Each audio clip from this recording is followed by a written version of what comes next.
Nothing on this show is authorized by the Food and Drug Administration, and nothing said here is intended to treat, cure, prevent, or diagnose any disease. Contact your physician before starting a diet or exercise regimen, including supplementation. This is not medical advice and is for entertainment purposes only. Love this song. Honestly, anything Skinner is like. Y'all ready? Y'all ready?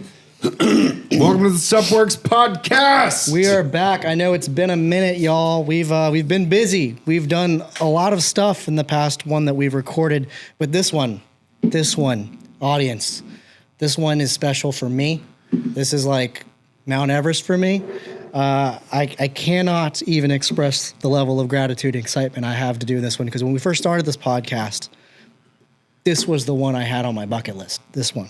So today we introduce a new guest, and this particular guest is the GOAT of all labels. We're talking the most award-winning, most awarded label printer. So many awards on the planet. You go to his place, look at the wall, so many awards. And if you walk into any supplement store, if you walk into any beverage store, if you walk into any liquor store, if you point out some of your favorite labels on there, they're made in this facility. And we can't talk exactly about all the different brands that they do, but when it comes to label technology, fidelity, and really just friendship, mentorship, I am just really happy to introduce one of our, who's now become a great friend and mentor, and just so happy to be working with this guy on so many projects now. We have Mr. John McDowell of McDowell Label here in the Supp Works studios here today. John, thank you for making the trip down. My pleasure. This is Chick-fil-A. So when I told you this story over dinner, but I'll say it again for the audience because it makes for good story building. When I first started in the supplement industry, I worked at a certain company, and we would get labels in with boxes with McDowell Label on them. With your branding on the top. And it was my job to kind of sort and inventory these labels. And I would go through them and I would look at them. I'd be like, they're so cool. These are so cool. I run my finger on them. I'd be like, I don't know how they do this, but I want to know how they do this. And I would go on YouTube and I would go on Google and I would try and figure out how the hell they did it. And first of all, there's not a lot of stuff on YouTube about print. There just isn't. And I know why now. At first I was really, really frustrated because I wanted to know more. It's a trade. It's proprietary. It's trade secrets. It's heavily guarded. And I understand why now. But to just be a fly on the wall when you go to John's facility and get to learn, it's like, it's just, it's I call it the Willy Wonka factory. It's like you're walking into Willy Wonka's factory and you're just like, wow. And then you let him talk and explain how this stuff works, the technology, the infrastructure, the artisanal part that you need to have very specialized people who understand what they're doing to operate the equipment to get these things done. Then you start to understand why it's so great. So it's just really cool to have John here to come and explain how you make good labels. And I think we just kind of want to start off, John, since you're here, just to hear about your story, like how you got here, because I know you kind of have a very storied journey in which brought you here, because you were involved in fitness before you ever even got involved in making labels, right? Yeah, I kind of broke the bell-shaped curve in terms of how most people arrive to this category. And package printing is unique because once you get bit by the ink bug, you're in. Mm-hmm. It's either for you or it's not. And mm-hmm.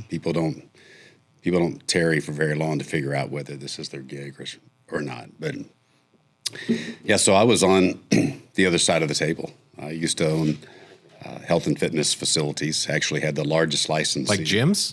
I had the largest licensee of Gold's Gym in the world at the time. Okay. Back in the 90s. So I just aged myself. But Jesus Christ, though, that's such like, that is the hype. That is like the peak of WWF. American Gladiators, back when steroids were cool. Well, back when Gold's Gym was actually a Gym, brand. Yeah, was the powerhouse in all of gyms. And if you didn't go to Gold's, it's like, what are you doing? I think the only thing available back then, before 24-hour and all that, was maybe Curves. You're either going to Curves or you're going to Gold's. Did you go to Curves?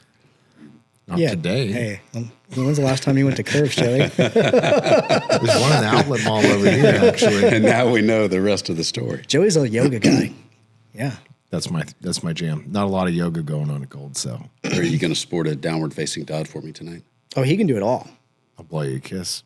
Promise.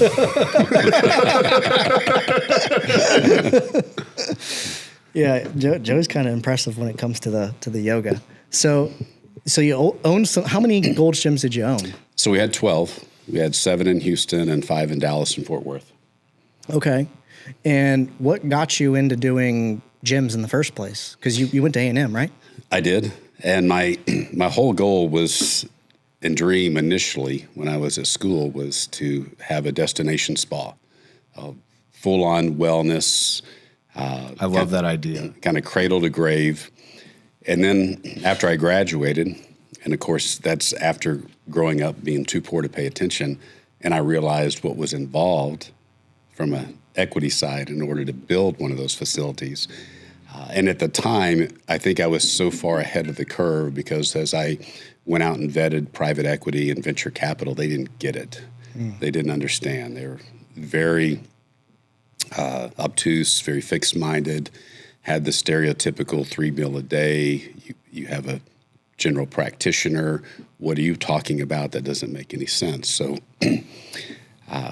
got together with a group of guys, and we decided to do something unique and different to the marketplace. And at the time, Gold's Gym was the brand name. It was a household name. So we invested in the licensee of that and owned the licensees for both the Dallas-Fort Worth and Houston metropolitan areas, and just built a phenomenal footprint of health clubs. Grew that business, did it ridiculously well. That was back when, I mean, as you said, there was Curves. Mm-hmm. There was actually Bally's. Yeah, I remember Bally's. I remember that. Yeah. And then fast forward to 1996, we leveraged the business, sold it to Fitness Holdings, which at the time DBA'd as 24-Hour Fitness.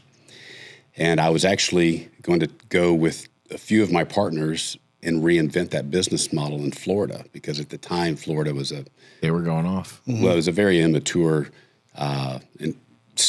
territory in terms of health and fitness clubs. It was very fertile ground, because at that time in Florida, it was pretty much Jewish centers or country clubs. And the country clubs, there were 2 types. There was Gentiles and Jews. And that's actually a bona fide fact. And so we felt like phenomenal, fertile ground, because the facilities that were largely in southern Florida were your sweat boxes. Were all your bodybuilders, many of them Mr. Olympia. Some of them are still there today. They sure are. Yeah. They sure are. And so we felt like that was a great opportunity and territory. But at the time, I was just heavy-hearted and burdened with the fact that I didn't have a good relationship with my father. And for the audience's sake, I'm the youngest of 3 boys raised by a single father, very machismo, very competitive household. And as you can imagine, like you, the youngest of 3 boys, there's a time where you don't necessarily know what you want to do, but we all agreed that we definitely did not want to do what Dad did. And your father is who's the founder of McDowell. My father founded McDowell Label. And you didn't want to do it. I did not. None of us did. So growing up, did you have any interests in label making and in ink and print? No, and to pay proper homage, my father, he's an engineer. He's an entrepreneur. He worked for Stan Avery for 10 years. Of Avery Labels. And yes, Avery, for you guys that don't know, Avery's huge. So, yeah, they're in Office Depot. Like they're like the standard of care when it comes to adhesive label. What's up, everyone? TK here with NutraMedia, and today I want to talk about the sponsor, which is us, NutraMedia. As you know, Supp Works is filmed here at our NutraMedia studios in Willis, Texas, and we are a full turnkey design studio. Really what that means is we help brands create their identity systems, their logo, their fonts, their colors, their textures, their patterns, and then apply that to the greater spectrum of their brand. So like their packaging labels, whether it's bags, boxes, whatever your packaging is, we help design that. We design it for print, and then we take those assets and those ideologies and then build it out so it's scalable for your marketing. That means your merchandising, your promotional needs, your booths, things like that. We're a full turnkey graphic design studio. We have 7 in-house designers, including myself, and we also can do some auxiliary media like editing videos and helping with websites, helping do things like podcasts. So anything in the world of CPG, supplements, packaging design, media, we are your go-to agency for that. You can always contact me directly, tk@nutramedia.co. You can also contact Blair. She helps with our sales, blair@nutramedia.co. And if you're looking to get started on a project, just know that we're very flexible with pricing. We have an hourly buy-in in which we ask people to sort of buy into a retainer. And then once that retainer is met, we're just hourly after that on a month-to-month basis. We're very flexible with most brands. Don't come to me with like a one-off thing. We like to work on larger projects that have continuation over a course of time. We have some clients that we've been working with for well over 3 years, and they ask us to do things for them every single day. And that's really where our bread and butter is being an attachment to your marketing to help you create assets that are high quality at rapid speed so that you can scale your business. That's what NutraMedia is. So if you guys are interested, go to NutraMedia.co, no M, NutraMedia.co. You can fill out a form, or you can email us directly. You can also just DM us, or you can also find us on LinkedIn. They provide a lot of the materials. Stan Avery is regarded as the grandfather of our industry. He actually invented the very first pressure-sensitive label. And so my father worked for him for 10 years, felt like he had a better mousetrap, didn't necessarily want to be the biggest, but wanted to be renowned and regarded amongst his peers as being among the best, and started McDowell Label, started our business in a room in the back of our house, arguably the size of the area where we're sitting right now. This is not a very large studio, guys. So he was printing labels in a room that big. He started out as a manufacturer's rep to build the brand. By being involved in the industry for 10 years, he knew who the high-end, high-quality converters were throughout North America, and thought he had a better go-to-market strategy than all of them. And so that's how he built his business in the back of our house, and then built out manufacturing kind of one press at a time. And so doing this, we grew up too poor to pay attention, as I mentioned earlier. And I think between my brothers and I, we felt like, there's a better way to earn a living and have fun, because we saw our father struggle quite a bit. And we were too young and immature to fully recognize and appreciate the value of what he was doing. And so after I sold the health clubs and sold the business, I thought, you know what, before I bounce to Florida and reinvent this business model in that territory, I want to spend some very intentional and intrinsic time with him. Thought I would spend 3 to 6 months, invest some time, and see if we could reconcile being Scott-Irish, all boys, very machismo and competitive. Vulnerable moments were not something that came often. But as the good Lord would have it, we reconciled, and I, at that time, actually digested the largest serving of humble pie I've ever had, and that was when I realized, son of a bitch, the old man is brilliant. What made you figure that out? Well, as you know, the depth of volume required for our industry is only that deep. But the breadth of the details is infinitely wide, and it is a detail-driven business. As I shared with Ben this morning, details matter. Oh yeah. And I saw the team that he had cultivated and developed and nurtured, and was very impressed. Now, interestingly enough, at this time, he was on the eve of leveraging and selling his business. And I walked in his office one day, and I actually said these words. I said, Pops, listen, I want you to sit down. I'm going to throw you a curveball. And he looked at me and laughed with a hearty laugh. And he was like, you've never thrown a curveball a day in your life. And I'm like, fair. So get ready. I'm going to throw a high and tight heater, which I did. And I challenged him not to sell the business. I said, you've got a lot of runway left in you. You love what you do. You're phenomenal at it. But in the very short time I've been here, I've come to realize you're the best kept secret in the industry. And I don't think you've ever truly realized what you've built. I don't think you've even gotten close to it. And at the time, a lot of his team, his roster, were getting to the age of retirement. And so I asked him, I said, listen, it'll be like gnashing of teeth. We'll fight like cats and dogs, but teach me the business. I'll reinvigorate the roster, bring in a lot of youth, vigor, and vitality to the business. And if you agree to it, I don't know how or when, but I'll get the two older brothers involved as well, which was kind of always a long-term legacy. I'm sure he loved that idea. That was like a dream of his to have. Yeah, but he never played onto that. Yeah. He had his cards close What to were his your chest. two brothers doing at the time? So it's really interesting. Three boys from the same gene pool could not be gifted and talented any different than we are. My oldest brother spent a career in the Marine Corps flying CH-53s. And Badass. And if you Google United States Marine, He loves airplanes. You might see my brother David Wayne, who serves as our plant manager today, and is absolutely, you've met him, but he's absolutely phenomenal. He looks like a Marine. Oh, he walks. He acts like a Marine. He looks like a poster. He acts and talks and walks like a, like a, what is those posters that they had in the like wartime posters? What, like the propaganda posters? Yeah. Like he has a frontward tilt to him. Yeah. Like when you see him going down a hallway, like he's always moving forward. Yeah, but like the strong jaw, shaved Oh yeah, he's face. got the jar head and everything. Yeah. So you'll appreciate this, babe. So my college girlfriend, when she first met my oldest brother, she goes, "Why don't you walk like him?" Well, why Training. don't- You're out.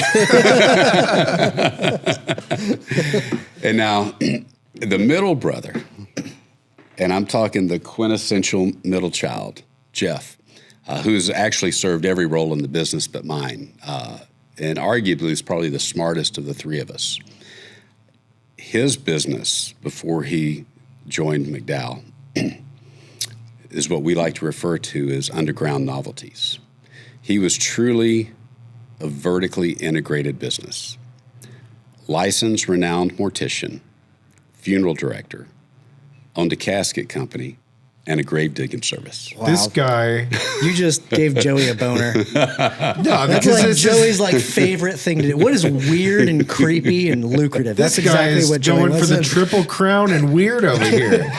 Like that guy's got to be the character. I'm telling you, you pour him a couple of these and listen to the jokes. Does like an ancient cathedral bell go off like the Undertaker when he walks in the room? Bong. Jeff's here. That's what that bell means. Well, next time you come to the plant, just I'll get the all-call page and just all-call page for the grave digger. He's like what the Undertaker wishes he was. So Jeff's done like almost every role. He is at the plant. Yeah, he's ridiculously talented. He's done everything, and he's done it exceptionally well. But back to your point. Underground novelties. You chose that word. That's a quite the zinger for someone who buries people. Novelty, huh?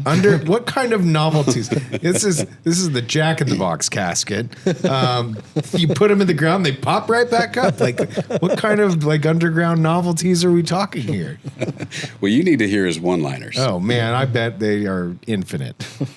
He used to always laugh at my father and I when it came to collections. He's like, I don't know why you lament over these slow-paying customers, where our policy was simple. We don't start the hearse till you fill our purse. Yeah. And he loved to remind us that he never had a single customer complain. I have to remember that one. I have to remember that when we don't start the hearse till you fill the purse. And he had always promised, I had one promise that he guaranteed to every customer of his. He guaranteed he'd be the last person to ever let you down. Wow. I don't think I've ever met Jeff when I've ever been. Actually, I don't think you have either. Does he hide or does he work from home or what? No, he's because he's so multi-talented, he's worked on virtually every shift in our operation. Okay. And Especially the graveyard shift. and that's where he works.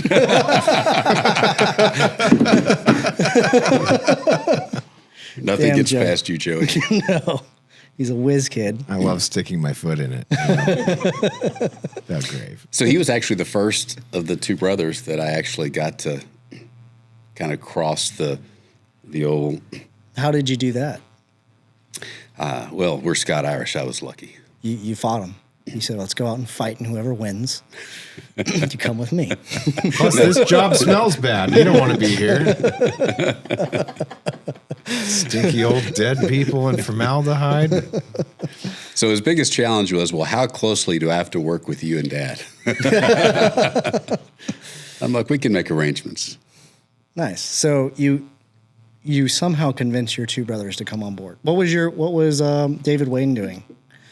Well, he was the Marine. He was flying CH-53s. So he was very That's busy. all he did until he was working with you guys. Yeah, he was doing hero shit. Hero shit the whole time. Yep. And so how do you convince him to come print labels?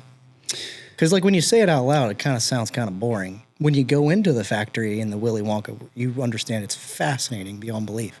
So for both my brothers, it wasn't, which was similar to me, it wasn't about being in the label and package printing business. Because to your point, you say that out loud and that sounds about as exciting as dirt on a stick. The lure for me was to work with my father. Once I actually saw him in action and saw him serve and work in a capacity and a role that I'd never seen him work in before. That was illuminating, fascinating, and inspiring. My brothers and I could not have worked together, and we certainly couldn't have worked with our father when we were younger. We had all kind of arrived to an age where we finally grew up, matured, and shelved a few cloaks and coats of ego. But the draw was the ability to work together and the respect and mutual admiration that we're all wired uniquely and differently, and that we can all compete and play in the same sandbox without getting on top of each other. So, we really complement one another. Had we tried that 10 or 15 years earlier, all we would have done was compete with one another. Fighting, kicking, So what- screaming. Because here's the real dynamic. I mean, the younger brother runs the roost. Yeah. Well, I kind of know how that goes. What was the time frame? Kind of know how that goes. The time frame between like you coming into the fold and getting both of them on board? Ooh, what a great How many question. years was that? This is leading He into doesn't another want to question. age himself. It's leading into. I didn't say what year it was. I was just like wondering like the time frame of okay, John's going to work with his dad and he has to bring on two brothers. And what span of time does that happen? Because this is leading me into my next question. 7 years for Jeff, who's the middle brother, Yeah. and 5 years after that for David Wayne, who's the oldest brother. So my question is, what year was it when you came on to McDowell? May 5th, 1997. 97. Okay. Not that I'm keeping track or anything. Now I'm questioning, like, you guys have won more. You were literally like The decorating the office with awards the at most, this point. the highest awarded, most awarded label printer in the world. Like, it literally covers their entire walls. and there's I'm also like, the world labels, which we need to discuss. We'll get to that. We'll get to that. But I'm wondering, was Papa McDowell, swinging for the fences before you guys even came on, or did you guys come on and was there like this paradigm shift of like only bangers, swinging for the fences every day, 24/7? And what was that shift like, if there was a shift there? Or did you was it already there and did you just juice it up to 11? So you would think we had prepped this before we engaged, because it's a fascinating question. We didn't. We didn't. We just These are showed just up. questions we've had after we've like visited you twice. Yeah. The first award was 97. Okay. Oh shit. Okay. And in fact, next time you come, we'll walk down the corridor and because they're all in chronological order. I'll show you the very first one. Okay. But the first one was in 1997. And one thing I have to give tribute to, my father is a visionary. Yeah. And he understood the ability to project as a David among Goliath. And that's really kind of the way we've always been and how we built the business is we were like, we'll take our rock and slingshot and meet at anyone, anywhere, any schoolyard. Let's go. Yeah. And probably even still today, and I mean, and I can tell you we're a part of an organization. We're the third largest label and package printing organization in the world. But we've always possessed, and still to today, that David among Goliath mentality and mindset. And that's what drives innovation. That's what cultivates the esprit de corps that we have in our organization, that when you visit and you see throughout the entire company a very team-oriented environment, a very collaborative environment, a highly engaged environment, and a very immersive net result. Yeah. But that didn't answer my question. I want to know what it's like from like when you first won this award in like 1997. Did you like just get a taste of like what it's like to be, you know, competing on like this national level, this worldwide level, and like once you got that taste, were you like, oh, I like this, we got to do more of this, and you know, was it that moment that inspired it's a form you? of marketing. You know? It is a form of marketing, for sure. Well, maybe his dad didn't realize to use awards as a form of marketing. And so, John, did you come in and suggest like, in order to market ourselves and put ourselves into this new spotlight, maybe we should start making submissions and start innovating technologies that put us, because you knew you had it, but just no one knew about it. So it was a tandem effort between the two of us. But the result was phenomenal. To your question, is immediately it was all of a sudden there was this, oh, who are they? Yeah. You stole the thunder. You stole the thunder in 97. And then whether it's label and package printing, whether it's MMA, no matter what it is, winning breeds winning. Mm-hmm. Winning cultivates winning. And winning is contagious. Mm-hmm. And we realized that. And the entire team realized it. And that was probably one of the most galvanizing moments within our organization. It was like, okay, we can play. Yeah. This ain't going to be the last one. Exactly. It's on. So, fast forward, it's been 20-something years since then. It's almost been 30 years. Wow. I don't want to fast forward so much because I don't want to skip. There was the 2000s. Hey, wait, hang on just a second. Watch out there. Easy, Trigger. Eduardo, pour her another one. Amanda's over here cracking up. Let's pour you another one. John, too? Okay. So we got John's a tequila guy. So I'm going to just sloppy pour this. My man. So we got some mezcal for John, this Noble Coyote, which I told Ed to get a cool label, and I don't think this is cool at all, but whatever. Good job, Ed. Yeah. Thanks, buddy. You had one job. You've guys you've serviced a few different categories, a few different industries. So I know, based on those 2000s, you guys did a lot of like tanning lotions, and you kind of hit that whole craze. But you've done a whole lot of spirits beverage, which, if you ask me, I think spirits beverage is kind of like that, and cosmetics are kind of at the top of innovation when it comes to label production and packaging. The bottling, the labels, the shrink sleeves, and the pressure-sensitive labels themselves. If you go into a Specs or any liquor store, you'll notice that there's intricate dye lines, intricate printing techniques, intricate color schemes, intricate design aesthetics. And a lot of that stuff, from the back end, from my perspective, you're designing for that technology. And not any just old overnight single layer printer can do this stuff. This is where you're all secret sauces, and you've served these in some of the biggest brands at the highest level. So can you talk a little bit about like the differences in them and what is important? Like, because you've told me about the priorities of like what makes good branding, because you understand branding intrinsically that most people don't understand about it from a format perspective, but and not just like art, like what we do here at NutraMedia, like the graphic part, but you understand it from an essence. And I want you to speak to that, because you've taught me a lot about this. And when I talk about it on my reels and stuff, I'm just channeling John McDowell's ghost. Well, he's humble pie first. Well, most of my industry peers, if you ask them what they do for a living, they'll tell you they're a printer. Yeah. And printing is what we do, but it's not who we are. I mean, we're a branding company. And we serve in a twofold fashion. One, we serve brands as a proxy brand manager. It's our inherent incumbent responsibility to manage their brand essence criteria.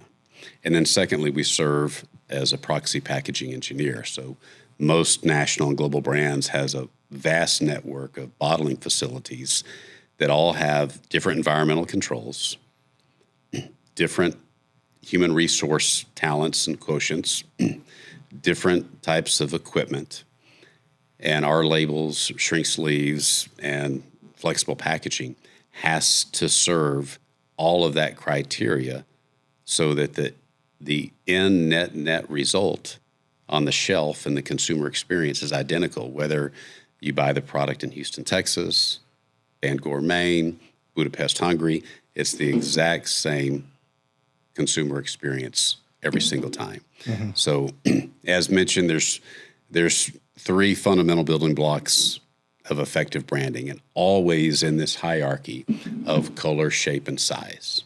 And we command and govern the first one. But can you speak a little bit more to color? I don't think people really truly understand the importance of color. So most brands' identity hinge exclusively on color.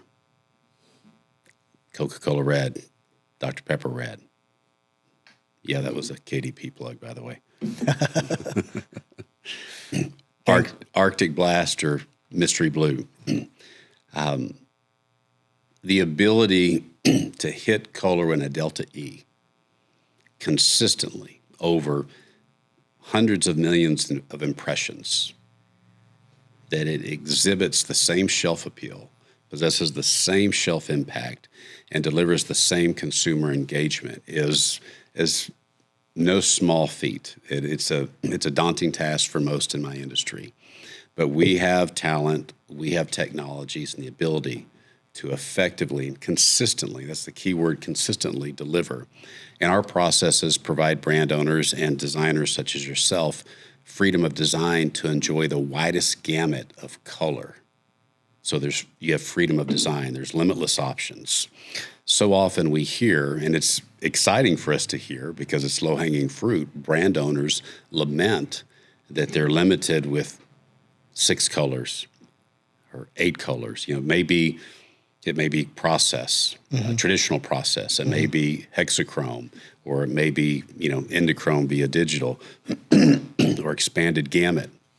Can I explain this a little bit to our audience? Because this touch all on might those be 4 things. So, the vast majority of supplement labels that kind of you see on the smaller brands that are running smaller volumes, they're most of the time printing on a digital print process, and that uses a CMYK print process.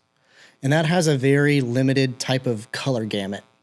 And that color gamut, if you could see it on a chart, means you can only hit certain types of vibrancy of colors of like green and pink and red and yellow, for example. And when you see different ones, you go into a store and you're like, well, this one just seems brighter. Most of the time you don't, in your head, say, this one's brighter than this one, or this one's more vibrant than this one. That's not what you say out loud because you're not noticing that. But psychologically, subconsciously, you're going to gravitate more to the one that's more vibrant. And that's because the CMYK, digital print, endochrome, things that you're talking about, they've done a better job more in recent years of trying to hit those, but you just can't replicate it with a flexographic print. The colors are just more vibrant. They pop more. And people say, make it pop. Make it pop, TK. I get on every damn call every single day, 10 calls a day, make it pop. You make it pop with color. That's how you make it pop. No amount of art is going to make it pop. It's the color fidelity of the print that makes it pop.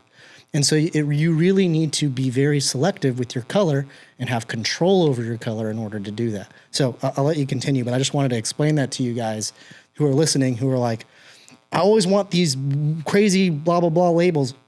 Most of the time it's dictated by color because essentially that's what printing is. It's laying colored ink down, and the fidelity of the color is what makes it vibrant, what makes it pop. Okay?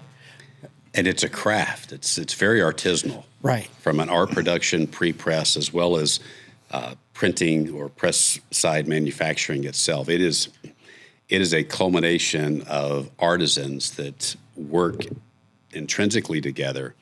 You can't have one without the other. So it's not just as simple as, okay, it's color, so pour ink in the tray.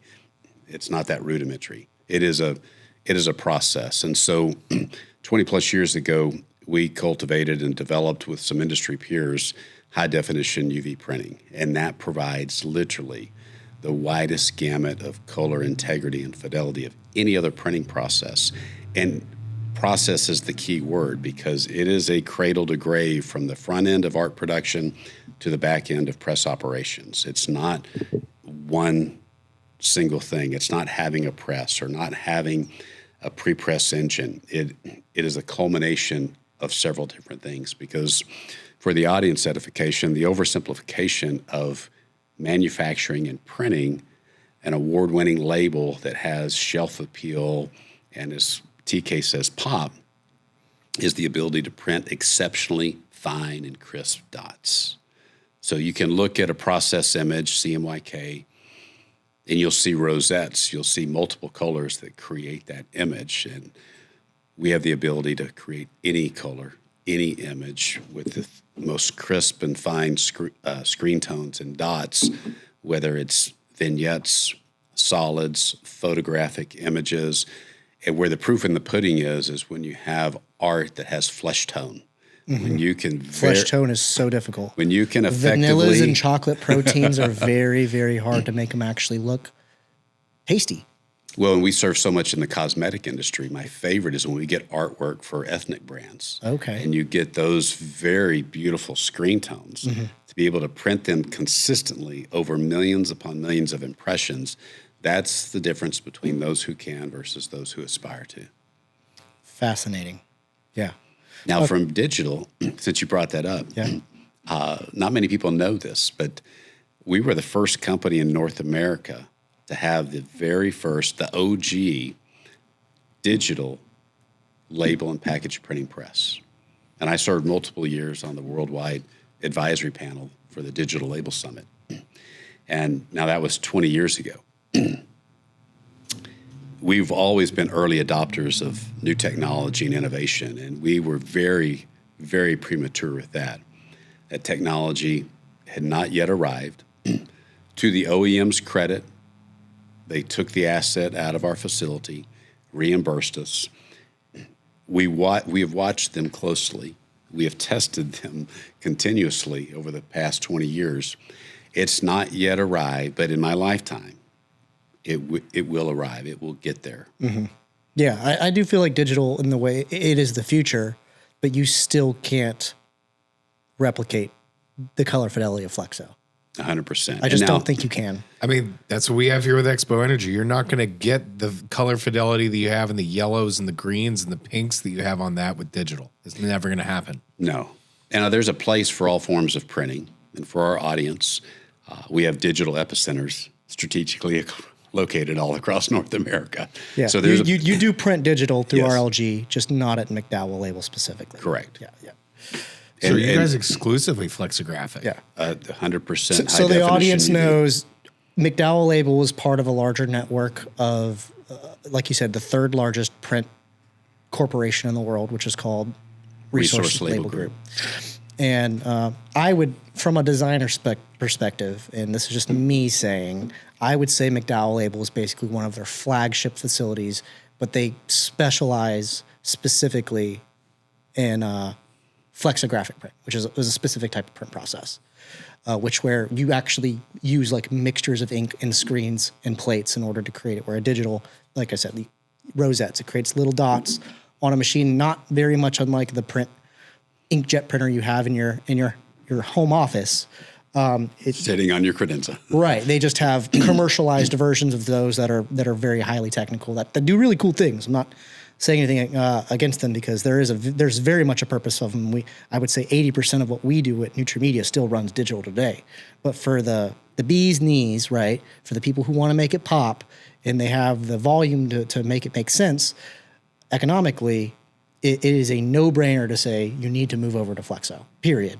Because if you want the quality, if you want the fidelity, if you want the brand essence criteria, and you want to open up the tool chest to all of the whatever we can imagine up, it happens at Flexo.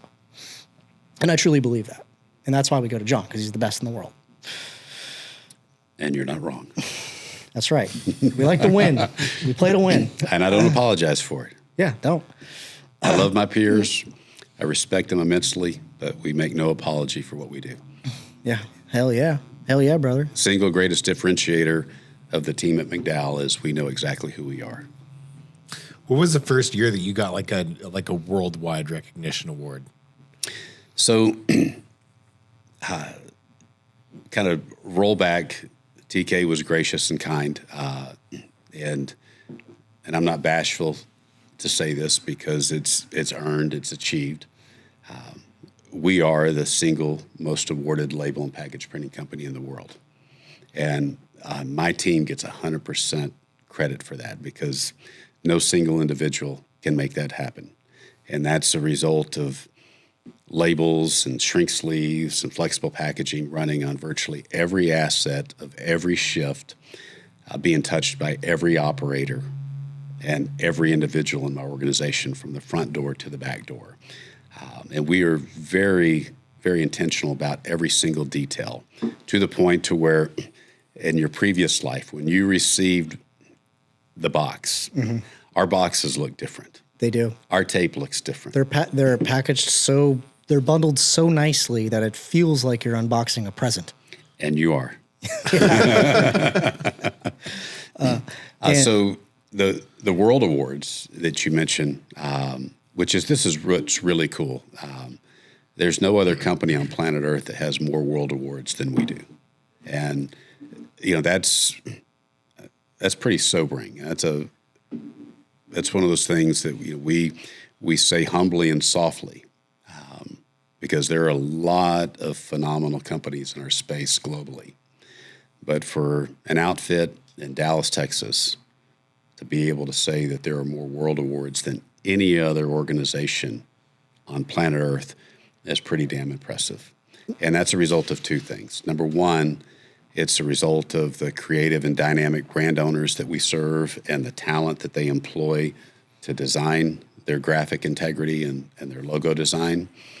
And two, it's a testament to the talent and the culture that we have at McDowell Label, because this has been over the span of 20 plus years. And I love to boast that in my industry in North America, year over year, because I study industry trends and ratio studies, we have consistently the lowest turnover of any other company in North America. So I've got employees that have been with me the entire time I've been with the organization. But the reality is every one of those awards has been touched by somebody different. Every time. Every single time. That's like... and that's culture. Yep, exactly. That's culture. It speaks to your company culture and training and procedures. One thing that I noticed when we first started working with you is just how procedural you guys are. I mean, there is a reason for every single thing that happens in every step.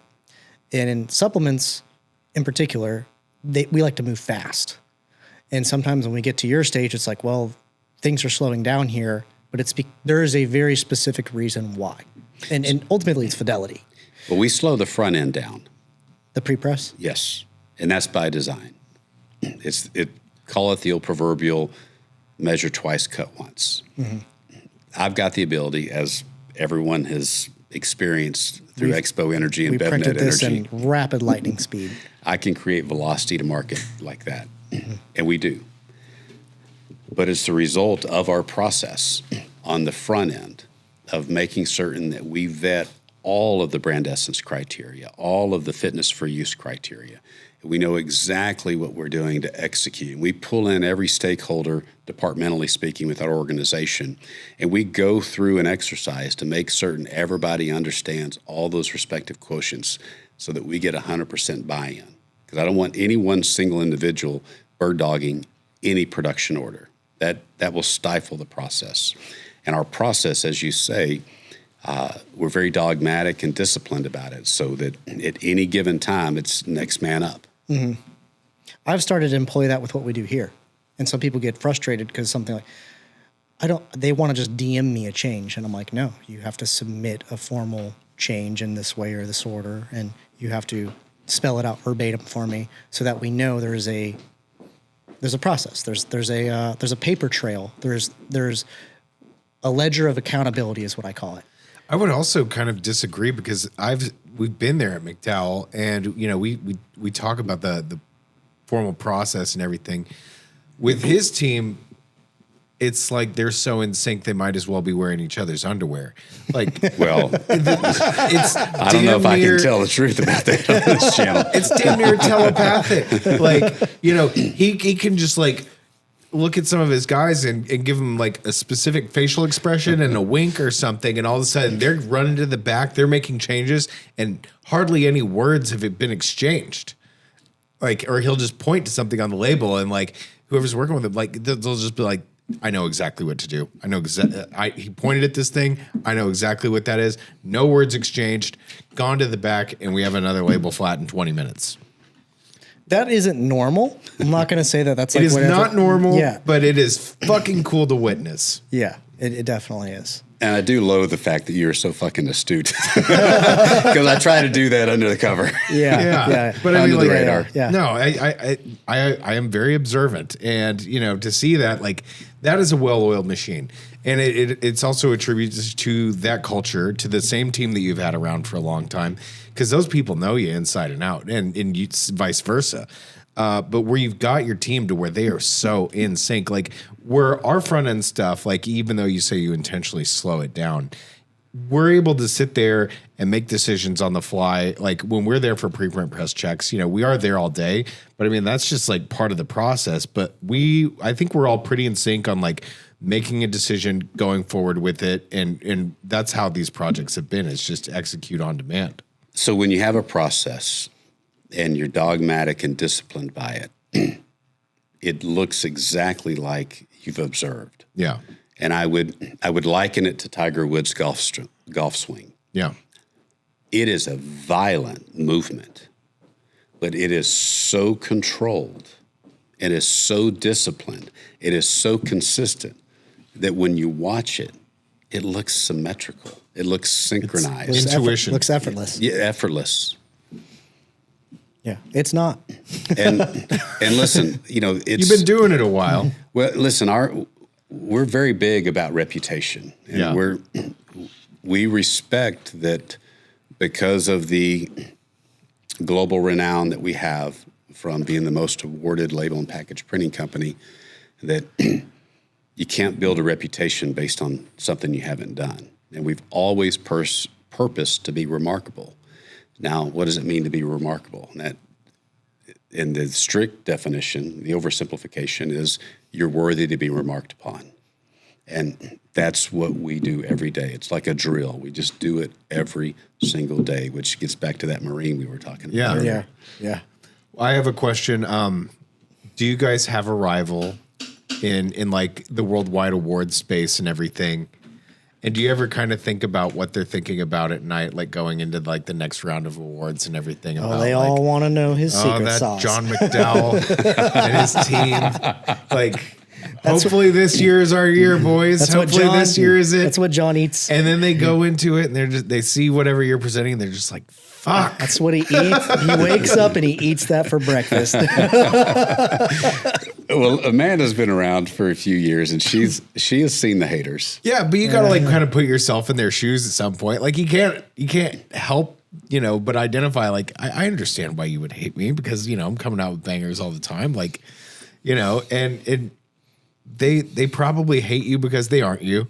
And Hate you, cunt you, because they ain't you. exactly, they hate you because they ain't you, and they're trying. They probably have a whole international team of people, printers all over the planet and everything, trying to do the greatest and latest in technology, spending a whole bunch of money, and then they go to the awards show, and then they see what you're presenting, and they just say, "Fuck."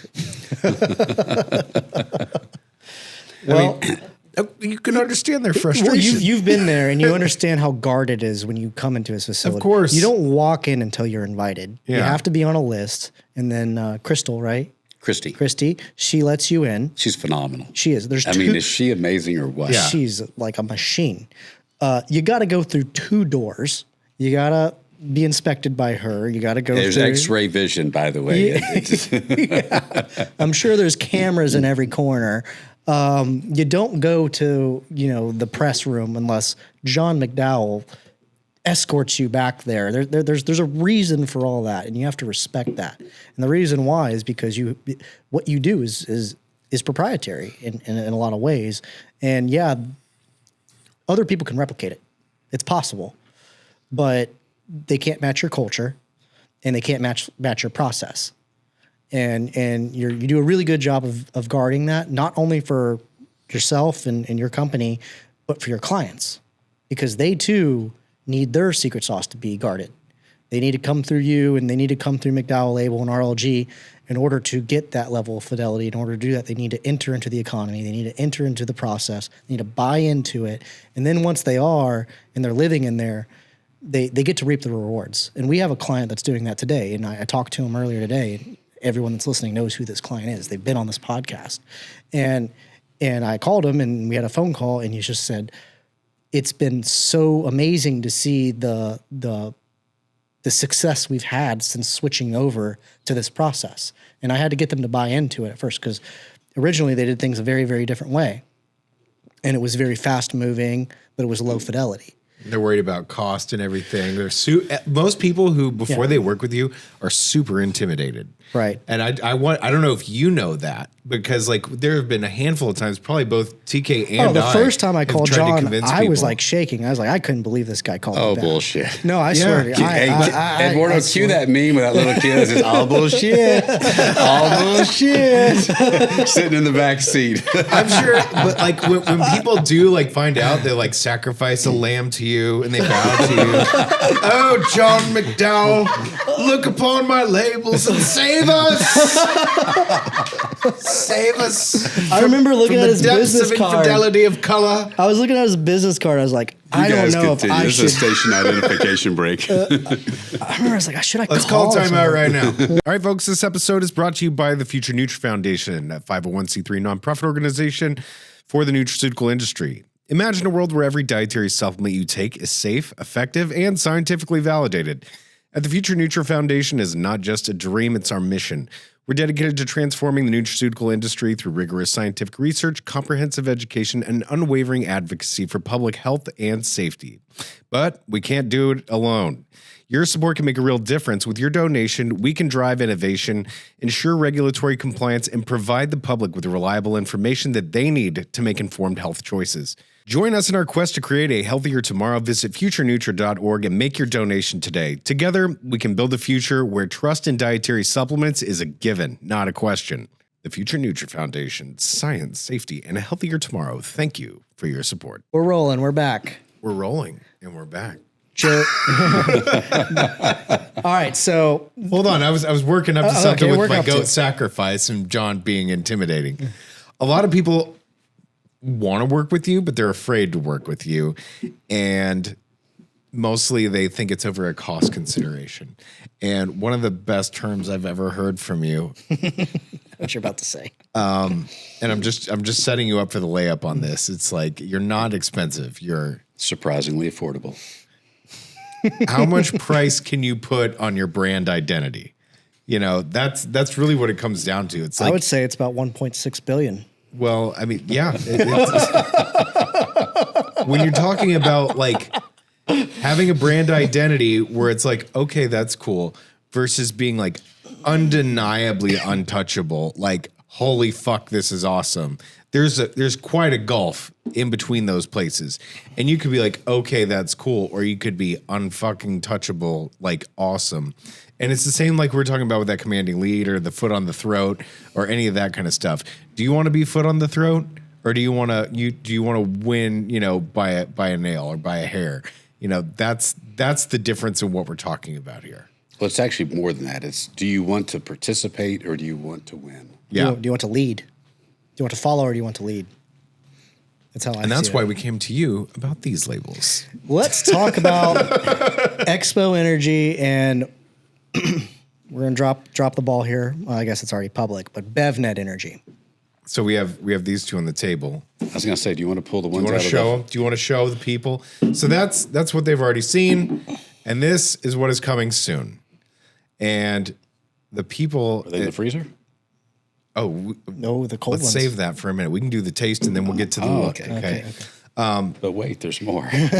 John and the guys at Resource Label Group decided, like, hey, we need to turn this into a thing and do it at BevNet Live, which is going on here in 3 weeks. It's December 8th through the 10th in Marina Del Rey, California. What's BevNet Live? It is a conference of pretty much like the main C-suites of either up-and-coming starting like beverage companies or existing beverage companies like your Cokes, your Pepsis, your Gatorades and stuff. Titans of industry. The titans of industry that are all coming in, like anyone who's anybody with beverage is coming to this. And, you know, our presentation is about packaging, but it's also about the collaboration of like finding, you know, the foot on the throat kind of winners who really like want to do something that bucks the norms, but does it with a lot of class and a lot of style. And I think that's what we're trying to bring to the table. First of all, like show them the expo energy again, as far as I get the camera. Here, This is you got to look at it here. I got to be talking while it's doing it. unashamedly, like this is a pretty fucking cool label. TK, take them into the elements of this label, if you will. I feel like John should. Oh, the screen tone on that is sick. Absolutely. Hand it to sick. John and have him just talk about channel this label into words. Are we on right here? Yeah, Yeah, you're on right here. Okay. So first of all, there are a few laws of physics that cannot be usurped in our industry, and one of them undoubtedly is you cannot outprint the quality of the artwork. So cue the camera on TK because major street cred there. But TK's vision was to design a Formula One-esque package that emulated the Formula One-esque formula in the can. And all the sponsors. And all the sponsors. And to be a billboard for all the sponsors, which is like NASCAR, which you can also extrapolate over to Formula One. Now, So explain. Explain. You told me you wanted to break the record on the colors and the screens, and I wasn't able to do that, but I didn't think it served that. you came close. Because this was a 13-color label with spot colors, with screen tones and vignettes, with tactile doming, with pattern textured varnishes, a couple different whites engaged in this. Stereogram. And then the hero of the package is the stereogram, which is kind of a holographic prismatic pattern, which actually gets amplified on the fact that this is a cylinder container, and that creates a dynamic in and of itself. But to effectively and clearly screen tone a crisp dot pattern vignette vertically on this sleeve was phenomenal, all due to TK's design. But solids, screen tones, multiple whites, tactile doming, pattern varnishes that are textured with it's a heavy tooth texture that we affectionately refer to as sandpaper because it has a little bit of that sandpaper Grit. I call it cat tongue effect.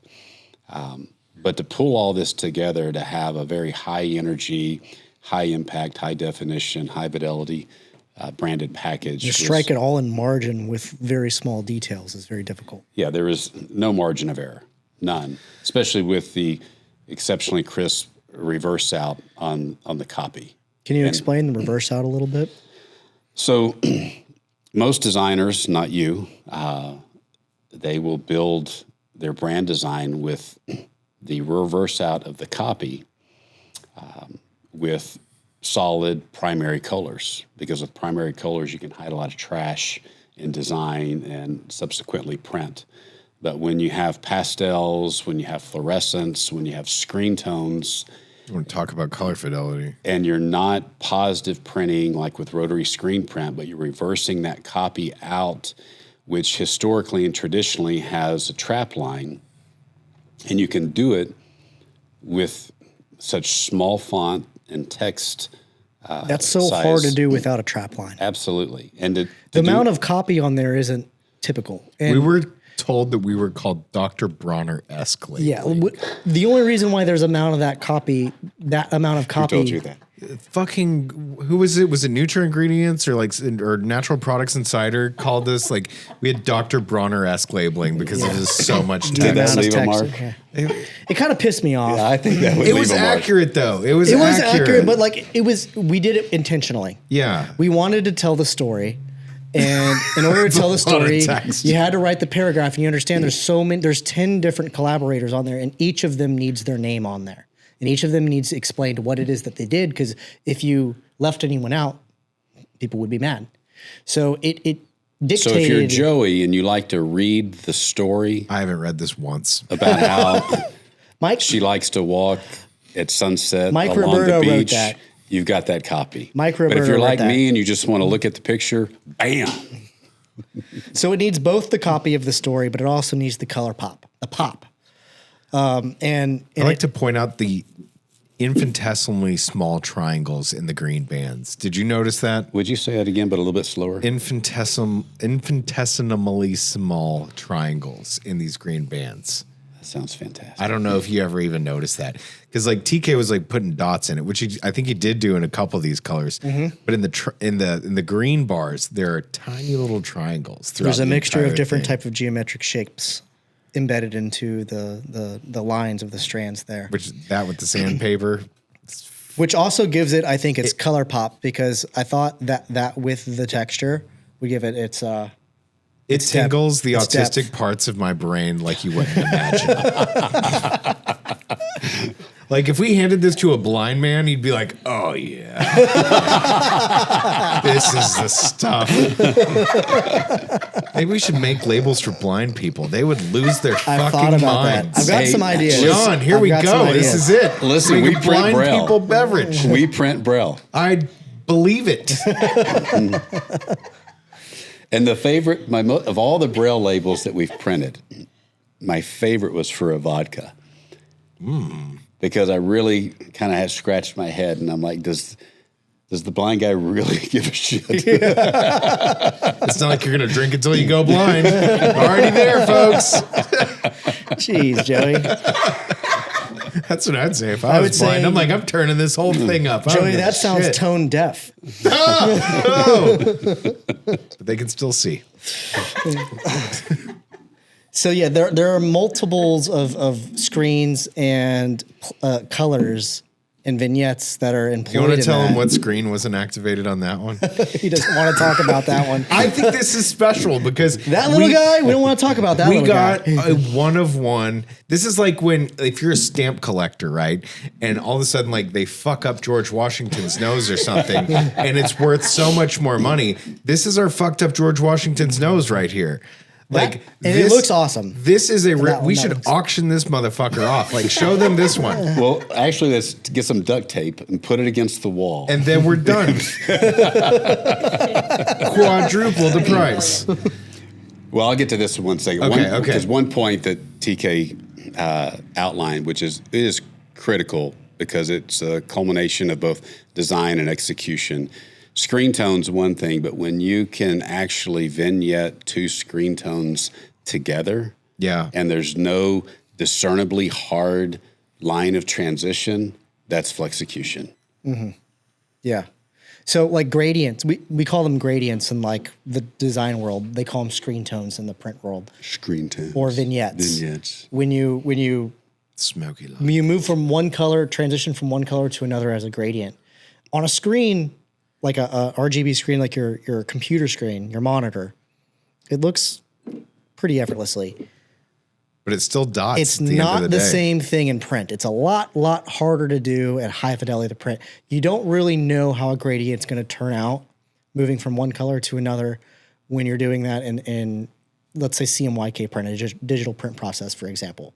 So when you're doing that, you need to be very, very cautious with what colors that you're using and how you're using it. And that's one thing that McDowell Label does probably better than anyone that I'm aware of, is to keep the intensity of color while it transitions, and then the smoothness of the transition over to the next color. And if you see in this label, the Expo Energy one, it does it effortlessly, so you don't even really know that was stupid hard. You got a gradient on the main product display? What do you mean? Like top to bottom, or where's your gradient? There's several gradients in there. Oh. It's using a gradient tool that we use in Illustrator that I'm not always confident doing because of the way that I know that how it turns out in print. That I was confident to use it, and I also didn't really fully understand how it was going to turn out until we saw it. So in layman's terms, think of two swells or two waves coming together. Yeah. When they crash, there's typically like this Tension. very discernible, very disruptive, very violent phenomenon that occurs. And in print and design, when you can make that happen where it actually transitions, It's like they pass through each smoothly. other. Have you ever seen the Fightin' Texas Aggie, the nationally famous Fightin' Texas Aggie? I know what you're marching band? talking about. Yes, and when they do their crisscross, bam! It's precision. Yes. But it's beautiful. It's poetry. It's art. It's cadence. And that's actually what we were able to accomplish here. So we're coming out with this BevNet energy for in 3 weeks. Do we want to talk about that What? one? BevNet? No. Wait, what? So yeah, that can is an anomaly. So here we go. We don't make mistakes often, but when we do it in epic proportion. And oftentimes when we do it, innovation is the result because this is a granddaddy result that was not intended. That's the holographic Charizard of the whole set. The spring version. Oh, yeah. Yeah. Well, for some reason it's missing the purple, and it still looks awesome. Sick. I appreciate you saying that, but it wasn't for some reason. There was very much a reason. I don't know what it is. It's the Willy Wonka chocolate factory. It's a start-stop on the press, and then, like, you know, that's fine. It looks amazing. It's the golden ticket. Yeah, is the it's golden very ticket. much the golden ticket. Yeah. But we have the golden ticket. Yeah. And there's probably not any more of them. I really think we ought to duct tape it to a white wall and One of one. auction it. 6.9 billion Yeah. million. And it turned out awesome because I was thinking, well, how did that happen? And how do we replicate it? That's what I was asking because that's cool. And I was like, how do I do that again? And maybe it's just remove the pink and purple, but I don't know if that would still have the same outcome. It's like some anomaly that just happened that turned out really awesome. So surprisingly, a lot of our innovation is a result of either an error or just someone asking, what if? Mm-hmm. Yeah. Which is how we got to BevNet Energy. Yeah. We had a lot of what-ifs on that one. So while we were at supply side, John sidebarred me and said, can you come over here and talk to me for a minute? And usually when he says something like that, you're like, oh boy, what did I fuck up? Did I piss him off somehow and I don't even know it?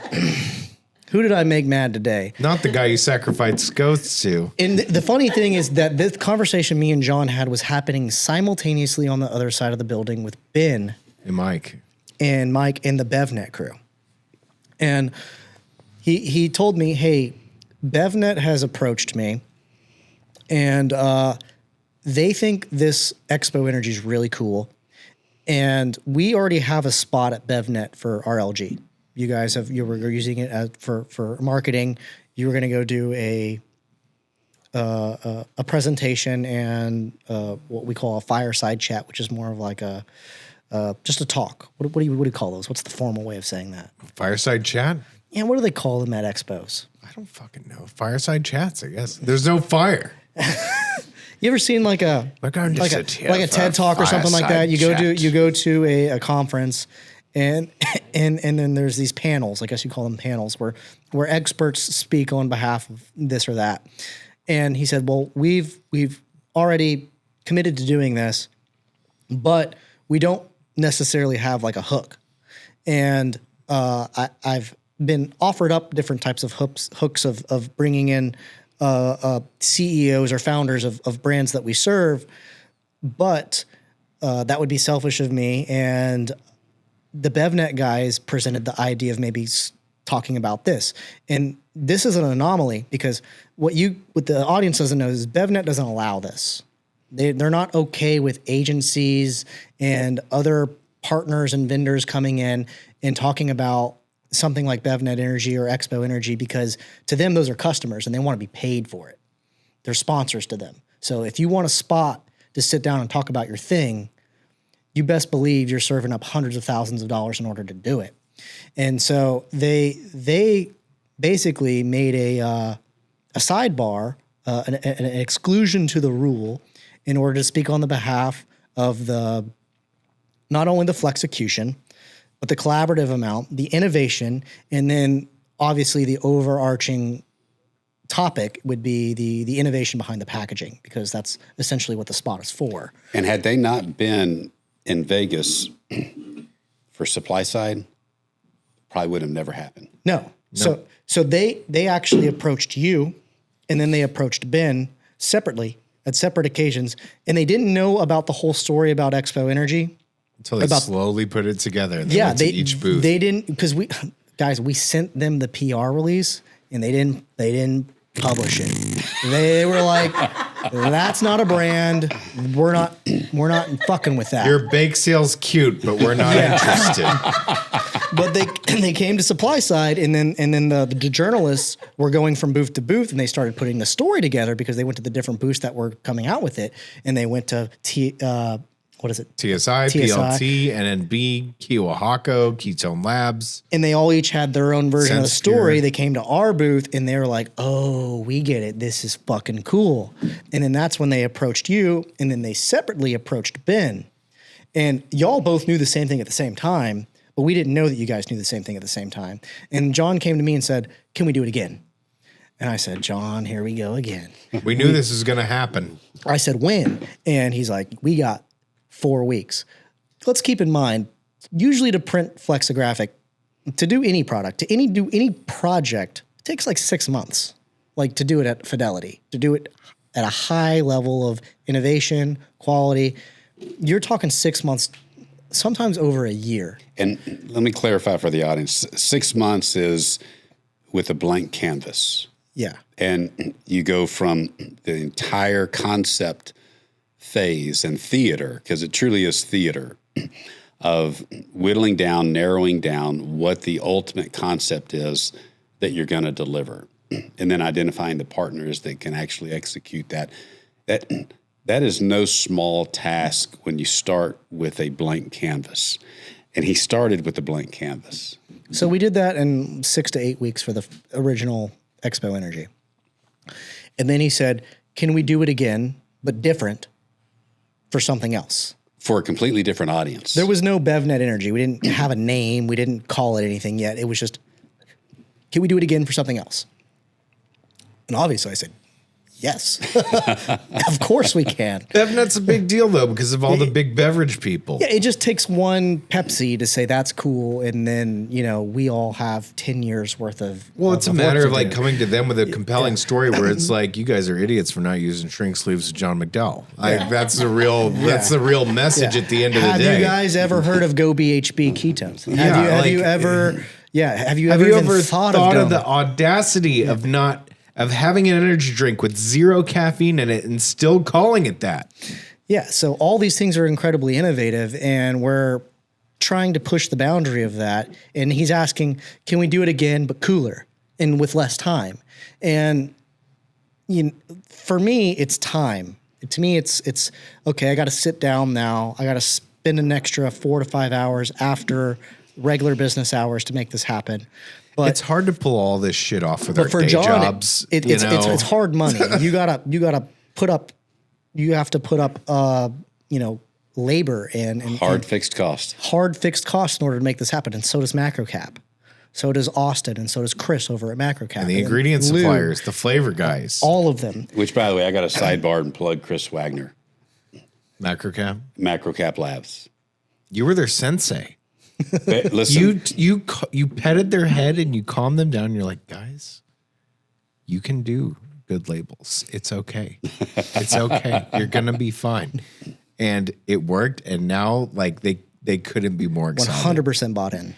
well, listen. 100%. The team at McDowell prides themselves on the fact that we're easy to do business with, and in the bottling, Goat sacrifices aside. and in the bottling world or the contract manufacturing world, That's probably one of the single greatest, points of lamenting from the virtual brand owners that we serve. And Chris and I aligned immediately. So you had a conversation with him. Absolutely. And Good. Well, he came to Florida. And, Well, of course. But I'm but talking direct supply side and all that too. their same esprit de corps and go-to-market strategy of being easy to do business with. Yeah. It parrots ours. We're very bespoke. They're very bespoke. We're not all things to all people. They're not all things to all people. That's both by design. But it was very refreshing when he and I aligned, and all of a sudden, with no effort at all, we were lockstep in stride and in sync. And that's, for the audience's sake, that's very special, which is also quintessential about the entire collaboration and every partner that's outlined on here. That doesn't happen often. And in fact, it hasn't happened like this to date. Yeah. Well, Austin likes to make the metaphor of like we're all Vikings rowing in the same direction. Dude, at the same Austin time. is a Viking. Of course he He's is. got that freaking fucking Viking beer. All right, I'm going to pass these out. This is a flavor sample. I don't know if it's 100% accurate to what we're doing, but as you guys do that, I'm going to go get the chilled version of this because there's a magic trick involved with this label. So there's an anomaly here. And originally in all of our renders that we created pre-market, pre-printing, we called it Mystic because Melanie on your team said, what if it's a mystery flavor? And I was like, mystery flavors, it's a cool idea, but usually it never lands. Whenever somebody comes out with a mystery flavor, people say, well, I don't know what that is. And then there's risk. And then if it's a flavor that they don't like, if you're challenging a different palate, then they're immediately going to not like it. A lot of brands have tried mystery flavors and they've flopped on them. So I was like, let's not necessarily call it mystery flavor, but let's call it something that kind of sounds like that. So we called it Mystic. And then Joey really was a harbinger of calling it, what is it, Arctic Chill? Yeah. And so we did we delivered all the files with Mystic on it, and then we had a whole other subset of files with Arctic Chill on it. So if you see the render, it may say Arctic Chill. This is an Easter egg for you guys. Do you have the warm one? But the print is going to say Mystic. And let's just talk about this for a second. So we have one extra collaborator that we added onto this project that we need to call out. And as you can see on this label flat here that I have right here in front of me, we're using I call it a knockout. What do you call it in the print world? It's a knockout. So it knocks out to the substrate of what is an aluminum can. It's transparent. It's completely clear. And what is it that you see through it? You see through it. Aluminium. That's right. Aluminium, as John likes to call it. So it creates that chroming effect, that aluminum effect. But John called us at the 11th hour, thanks, John, and said, I have an idea. And he said, what if we can step it up a little bit? And shout out to Daniel and Maria at CTI. Yes. And we were presented with this concept of using a color changing ink. And we've talked about color changing inks for years now. We've been talking about it since the first day I walked into your office. We've talked about how can we implement the color changing ink, but there's economies of it, there's complexity to it, there's technicalities to it. You need the right product in order to make it work, and it has to work in a way that complements the integrity of the brand essence criteria. And this was a perfect opportunity to do that, where all the previous times I've tried it in the past, it just it didn't make sense, because if you put it on a tub for a powder, for example, it's never cold or hot. It's always the same room temperature. But in this case, it's in a refrigerator. It gets cold, and it does heat up. And you guys have seen this with the Coors labels when the mountains are blue. These actually turn blue at a very specific temperature. Which is not new. It looks like this is on another level, but it's not. This is what Coors Light uses in their stuff. It's been around for a while. And you could go from, clear to blue, you could go from blue to red, you could do any of these different things. But no, this is something that it's been around for a while, but when CTI, the people who Make the Schmoors Light cans came to John. There's more than just this transition, but this is what they had stock. So we went with the clear to blue transition. Right. Originally, me and John we're big Texas A&M Aggie fans, and we both wanted a maroon transition, and Very regal color. yes, it's a beautiful color. Absolutely. It's actually on this hat right here. I wonder why. And so the original version was a transition from like a clear to maroon with a black background and not all white. We had talked about white because we were going to do a black cherry flavor too. we were going to do a black cherry flavor, and that was the first version. And then we had everything all teed up and ready to go, and John called and said, we can't do maroon. And it wasn't that CTI can't do maroon, because they can do maroon. The timeline. It takes a long time in order to test it and to get the right shade and the right hues and make sure that it prints correctly. They got to compare it to the chameleons that they have in stock. You know, it just doesn't work. There's a whole magical process that is beyond me that I don't understand to get that to happen. And you have to go with whatever's readily available, because the reality is we had less than 4 days at this point to do it. So thermochromic ink is very similar to like the capsules that we print for rub and smell and scratch and sniff. You've got to Sounds like a place I know downtown. You've got to get that specific. We're going there afterwards, by the way. Okay, I'm sorry. I like the rub and smell part. Is that you?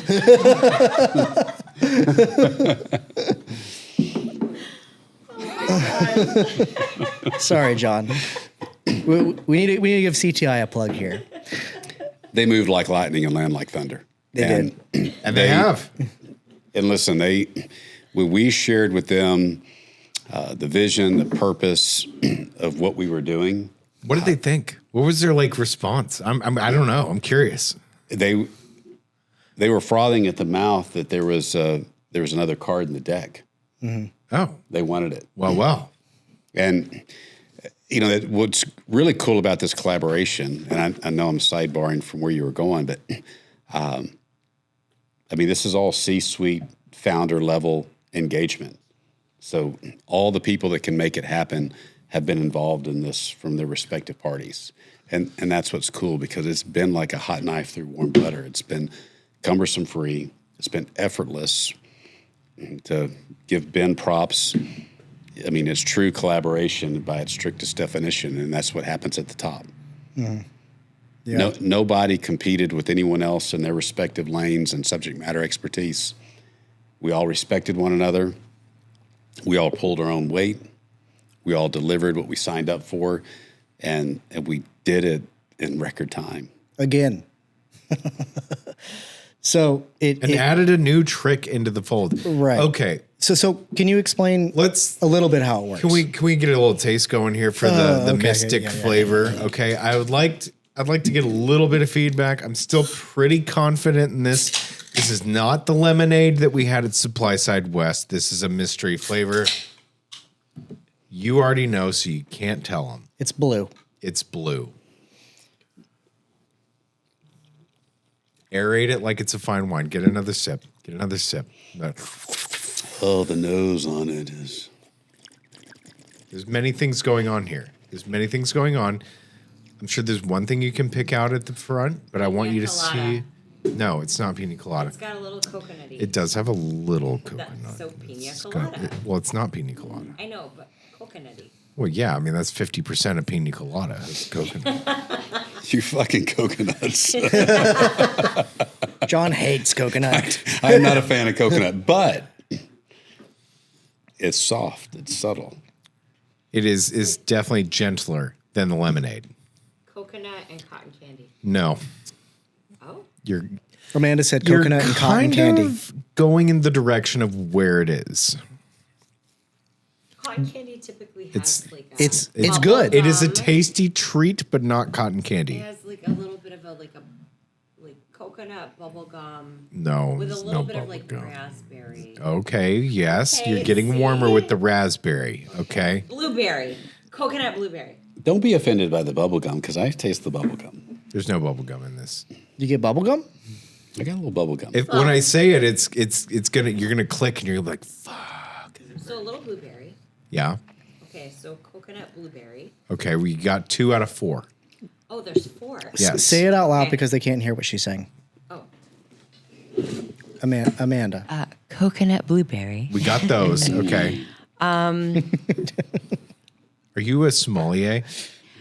So pre-COVID, yes. You just Okay. opened up Pandora's box. No, pre-COVID, yes. You could give me a glass of wine. I could smell it. I could tell you what grapes. So you've actually voiced 3 out of the 4. Okay. So go back to like taking another, Make bubbles, as Joey likes to say. Oh, impressive. Oh, I can do that. when you aerate it, the aromatics get trapped in the bubbles and you get a better taste. I don't know. Maybe random. God, I know it's Maybe like a little vanilla. nah. No, not vanilla. It's creamy and smooth like vanilla, It isn't it? is creamy and smooth like vanilla. So I've named 3 of the 4. So the Yes. 3 are coconut, Yes. blueberry, Yeah. Yes. blue raspberry, Yes. lemon. No. Really? Popsicle. Popsicle? Oh, so like red popsicle. Well, Red popsicle? It is a blue raspberry popsicle. Like Okay. that is one flavor, like contained within itself. So that's 2 flavors. It's blue raspberry popsicle. Okay. I don't know blue what to tell raspberry you. popsicle. With a hint So- of coconut. Which is With a hint of coconut. with a tiny amount of coconut. I will tell you, It's well balanced, I think. it's phenomenal. There's no funk on the back end. Or on the front end. On the It's front, or on the funkless. front end, it's funkless. No, you know how sometimes you take something in and You're you're like, like, oh, There's something there's a wrong little with this. bit of a funk. Well, on- babe, hold on just a second. No, but it is a pure flavor, and there's no like, I'll throw it like chemically kind of like funky. It's a kind good of, part. It is. Super It's a good time smooth. going on here. I mean, throw this in with a little bit of like tequila or a little That's bit of what we're vodka. doing here. You got yourself a fancy drink. It's This is a delicious. party on your palate, is what it is. It is a party on your palate. Yeah, the That's going to be good. the lemonade, which was phenomenal, was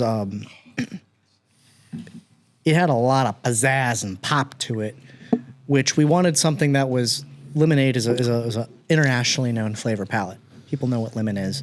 We wanted something a little bit more national this time going on, and it had to complement the Just color wanted him to change see shit. who the expert was. Yeah, it had to complement the color changing blue, so it had to have like a cold. The flavor needed to be blue. It had to have a chill to it. Yeah, it had to be. And now blue. that you've had a taste of it and you see it, like you're like, this goes with the label. It's like those. What are those stick popsicles that you get when you were a kid? And you can Yeah. get them frozen, but sometimes you just drink them when they're warm. Like pop ice. It's like Yeah, that. Pop Ice, yeah. It's Yeah. like that with a hint of coconut. Or But Polar the Ice. hint of Yeah. coconut, it just kind of balances out in like a warm fuzzy We way. stole the blue coconut from Sonic's Ocean Water. So we plucked and it's a very small amount of coconut. We took that tiny, and it's weird because Like 1 to 10. Coconut flavor is one specific chemical. It is one specific chemical, and I swear to God, if you put it in a brownie or a Thanksgiving turkey, you could pick it up like that.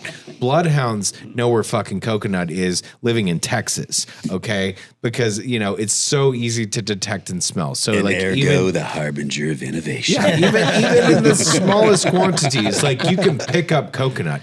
The rest of it is like the other mystery. Like I guarantee most of this people, they're like, oh, coconut. And then like the rest of it, they're gonna be like, it's just gonna go beyond them.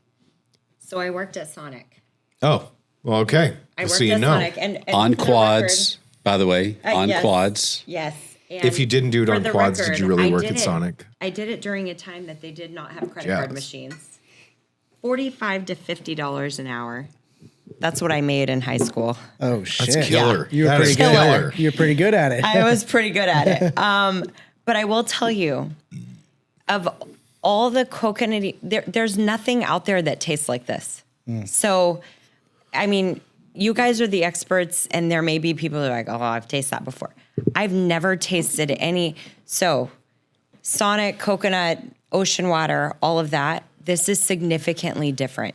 I wanted more of a significantly snow different. coney vibe. Like if it was a melted snow cone. It is unique. It is a different flavor. There's not a flavor out there that I've tasted that tastes like this. And I am an unbiased opinion because this is the first time I've smelled it, tasted it. I've only seen the coolness of the label because Say that again. I've only seen the coolness of the label. The goat right here, the Nick Saban, the Tom Brady, the Eddie Belfour. By the way, my girl's a Yankee. She keeps invoking Hockey. Yeah, I know. We I can don't tell know by the that. way that Tom she Brady. she says so. Say so again. So I was actually born and raised in Texas. So No way. true story. My dad. I still question that. I am the product of a Southern Belle and a Yankee. So my dad grew up I in. am also the product of a Southern Belle and a Yankee, except the genders were switched. Yes, I love it. That explains everything. So anyway, but as an unbiased opinion, as I bump the mic, these flavors are fantastic. Again, there's no like weird, funky flavor on the back end, which I think is amazing because a lot of the energy drinks that you drink or supplements or there's always kind of that A like hint of vomit. I wouldn't say Or vomit, battery but a little acid. bit of like. Like, what the fuck is that? And make sure, WTFT. Red Bull. Red Bull, you drink it and you're like, Yeah. I want to like it, but this But tastes no. like the worst melted Jolly Ranchers put together. First time I had a Red Bull, I thought it was bad Jägermeister. Yeah. Oh, it's so bad. 100%. Yeah. That's a great. It reminds you of that. Great We description. were doing a flavor test on the way up to go see John McDowell. We were picking up all the greatest like energy drinks, The original flavors. and I'm like, and I'm pretty good at nailing them. And I'm like, Red Bull is like grape, apple, and banana, and I'm just like. These things do not belong together. It's like they had a very limited palette of colors we they were determined choosing from. that Monster on the Monster, when you actually taste it and think about it, it has a banana. Yeah, Monster actually starts banana. Banana's not meant to be in high acid. You know, it's meant to be in like a creamy, indulgent, like ice creamy type flavor. And banana is not welcome. And because Monster's got such a pronounced amount of banana in an acidified beverage, it leaves a lot of people like But you're like, what is that? You don't think, when you look at Monster, no one's going to say, oh, banana. But next time you pick up a Monster Ultra, not original Monster flavor. Ultra, not We regular Monster. We the got green Monster, one, green and black. Yeah, but we got the zero sugar version. Now the zero sugar is a completely different profile. That's the one that we got. I know intimately. And we tasted it and we were like, we were trying to figure it out. And Joey said banana. And then I smelled it and tasted it again. I said, fuck. It's fucking banana. It's fucking banana. And then we tasted the white Monster, which at first I was like, I have no clue. And then Joey said it and I was like, Jesus, that's what it is. This shit is bananas. it's BANANAS. The white Monster is a mandarin flavor profile. Mandarin dominant. There's a couple other things. And you have to because it's a white can and you don't know this is all about the psychology of color and how you use with flavor and how you use it with branding. And I think the biggest energy brands in the world use original flavors. They don't let the brand name define what the flavor is. And it's a lack of innovation is what it is. Like it's this weird piss color. Is it? And it's like- Or is it their psychology behind it? So like there's a lot to unpack about it. I feel like there's a lot of misdirection, especially in Red Bull. That's true. But yeah, but when we did the white Monster, you said mandarin. I said, "Holy shit, that's it." That's it. That's the And dominant then we flavor. did the original Monster. You said banana. I was like, no one would think of this, but that's what it is. It's trickery. It is fucking trickery. And Red Bull is like a giant question mark. But then you said it's kind of got a pear, apple, banana. yeah, Or pear, apple, grape. grape, Yeah. not banana, yeah. And when you said that, and I smelled it, and I swished it around. I said, "Holy shit, that's what it is." Or it's got to be some sort of combination of that. You're really good at this, Joey.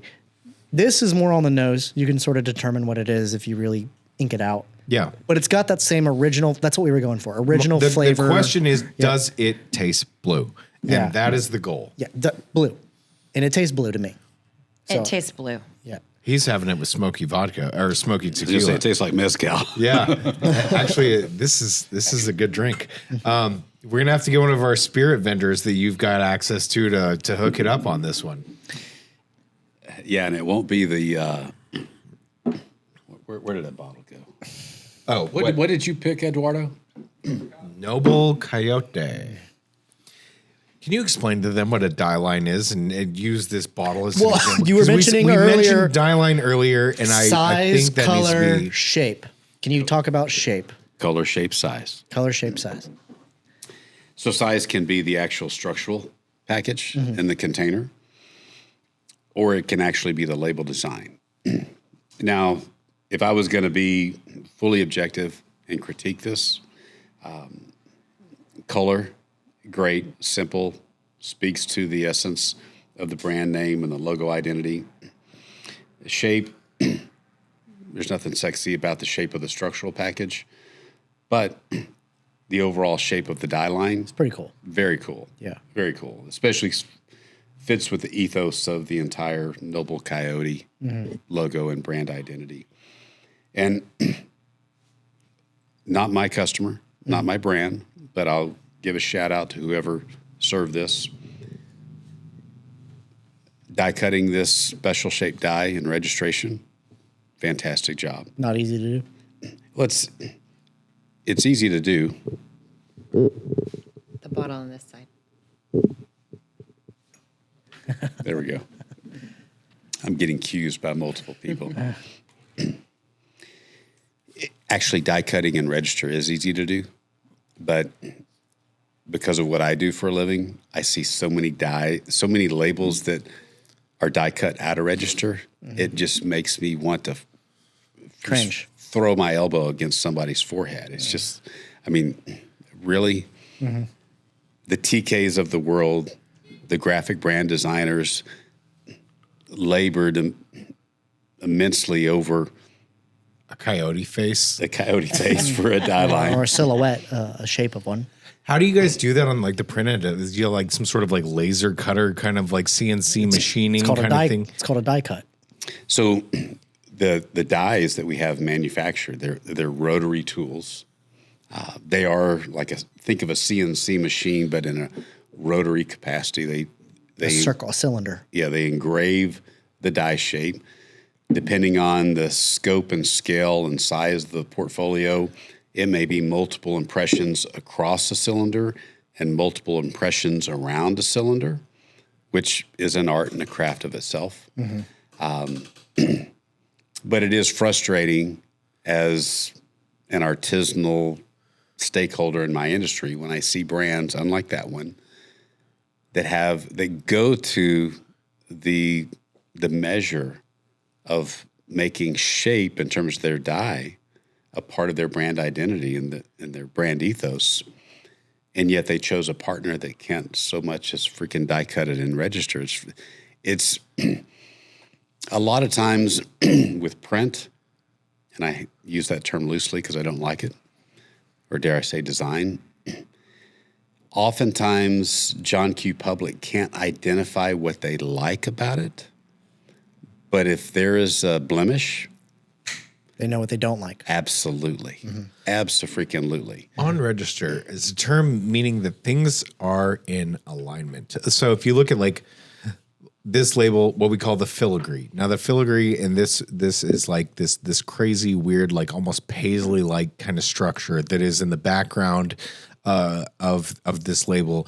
And if it's off by just a little bit, people notice and people don't like it. One fraction of 1% can disrupt the entire graphic integrity. And this is like some of the detail that like he is so good at doing to make things on register. So When you it's have worth multiples of plates, perfectly in getting them all perfectly in line doesn't happen all the time.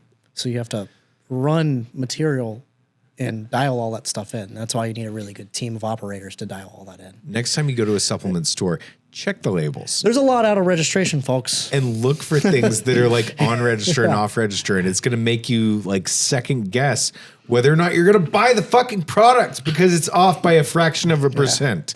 And you're going to be like, oh, I didn't know that this meant something until you watch this podcast. And you're like, Especially with the doming. That's This a shit tough is one, slightly too. Well, off. surprisingly, my favorite thing, and please go to a store and look at this, because my favorite thing is there are many brands, some store, some very well-known household brands, where you can look at their shelf space and their positioning.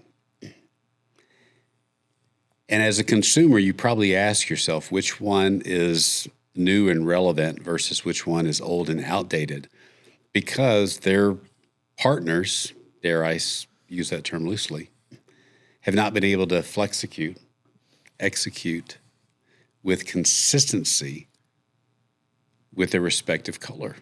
And that's huge. That gets back to that hierarchy, color, shape, and size. And if your color is not consistent, if your registration is not on point, it confuses the consumer. And as a brand, unless the consumer is brand loyal and is coming in to buy specifically this versus coming in to buy something in that vertical, your brand has 1/6 of a second to capture that consumer's attention. And if it's confusing, if it's not consistent, if it's not clear, if it's not inviting and welcoming, if it doesn't have immense amount of shelf impact, that barcode will never scan at the cashier. and being off 0.1% off register can heavily influence that 0.6 seconds. Can I talk about these dots for a second? Oh, Please do. Please get into the flat. Get into the label flat, if you will. Now you're going to get me Let's- smiling all ear to ear. Let's talk about the features of the BevNet Energy On label. BevNet Energy, off to the right side, there is this sequence of dots that we did. And I wanted this tactile experience because you feel like they're pretty novel when Are it comes those to domed? the design. Or are they not? They are absolutely domed. Oh, they are domed. They are Okay. stereogrammed. They are to the nines, my boy. Very. Like a setting in a. But when you look at them closely, there's It's like Braille. each one is like a small little galaxy because they have the holographic stereogram in them. Say that again a little bit slower. Each individual dot looks like its own little galaxy I like that word, galaxy. because the holographic stereogram with the effect of the doming, which gives it a three-dimensional, like a dot, it pops You can up. get lost in each of these dots. That's what's cool. It's like looking into someone's eyes. It's each one's kind of unique, and I think I see the SeaWorld logo. the way it feels is fantastic. Just rubbing your thumb on it's like it's a haptic experience in which is very like it's. I just keep doing it. There's dolphins in here. And you need those elements, the stereogram, the dots, and the doming in order for it all to come together. But it all has to be in perfect registration for it to work. And if it goes off at any measure, then it loses that magic. And this one, and anyone who gets the ability to rub their finger on this when they see it on the can and do this, not only is it like a grip, because you can grip it like a motherfucker. If you actually you're falling get close off to it a and look at cliff and your life is in danger and you grab this can, you might be able to save yourself. Okay, so from a girl's point of view. Oh, Okay, I'm gonna interested. hold on. I'm gonna- interested. Hold on, everybody. Hold on. I'm got going my to throw this attention. in. Think about the cut and the setting that you want in an engagement ring. Oh, that's not where I thought you were going. Baby. No, She's but not my wrong, though. point She's is, not wrong. I'm not wrong. Like it is literally like to that point Mm-hmm. and the detail of it. That is exactly what this is. I mean, it is literally The facets. the facets, yes. the detail, the clarity. I mean, Joey, you're not helping with that whole engagement ring Just motif. delve into it. Just dive into it and don't ask So- questions. no, I mean, there's no ulterior motive Oh, of here. course not. But I'm just saying, like, to the point, like from a woman's standpoint, like when you think about it, the texture, the clarity of it, the shine, it's unmatched. So, You know- Eduardo, would you please share from a unmatched. man's standpoint about the Eduardo doesn't even have a microphone. I hope that Indra Nui from PepsiCo sees this and feels the exact same way. You guys can't tell me I'm wrong. No, there's a haptic experience that happens. Exactly. That's Haptic.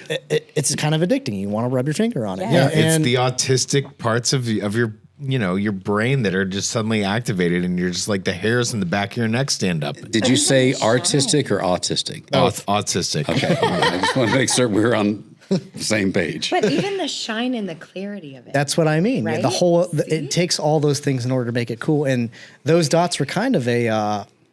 I didn't expect them to be the thing that was my favorite, but I did. when I keep on sort of like just clutching this can here, that's the thing that I rub my finger on. Clutch. And that doming, that the McDowell Label doming is second to none. You cannot get this feel Anywhere else. We developed that technology in 1999. After your first. And it is still underrated as fuck. Yes.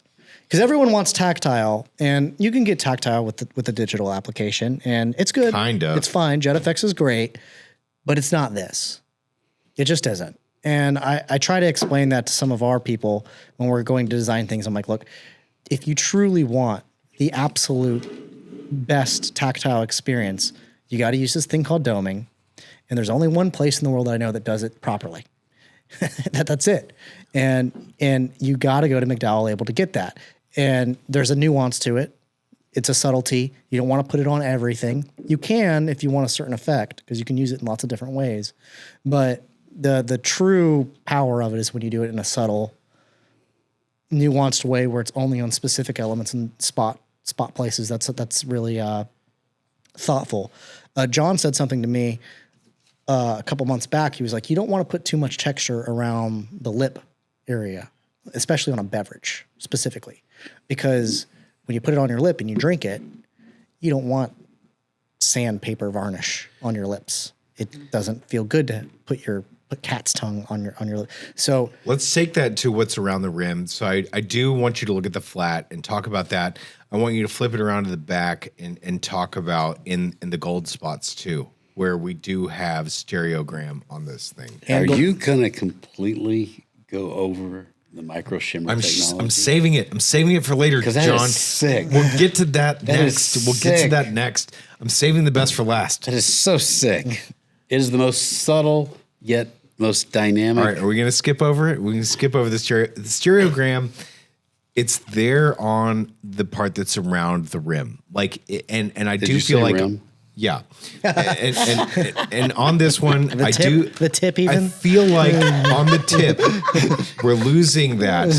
We do get it like on the gold parts, because there's several different gold parts here. There's gold here, and then there's gold on the back end where we're talking about these guys. And the stereogram that you got on Expo Energy is still there. It's just way more subtle. Take us to the micro shimmer. Well, I can't transition Follow that that. quick, because Expo Energy was a completely different audience than BevNet Energy. Mm-hmm. And so mad respect to TK for recognizing the audience, because the fundamental rule in effective branding is KYC, know your customer. Yes. Now, audience, Expo Energy was 8 weeks. BevNet Energy was 4 weeks. Two different audiences. TK, both occasions, had nothing but a blank canvas and pulled this off. Same technologies, barring the thermochromic technology. We didn't use micro shimmer on the Energy too. Oh, that's correct. Yeah. Nor micro shimmer. But all in all, same structural package, same highly efficacious, highly functional ingredient deck beverage, different flavors, mind you. But probably the single most demonstrable difference between Expo Energy and BevNet Energy is the design and the printed branded shrink sleeve.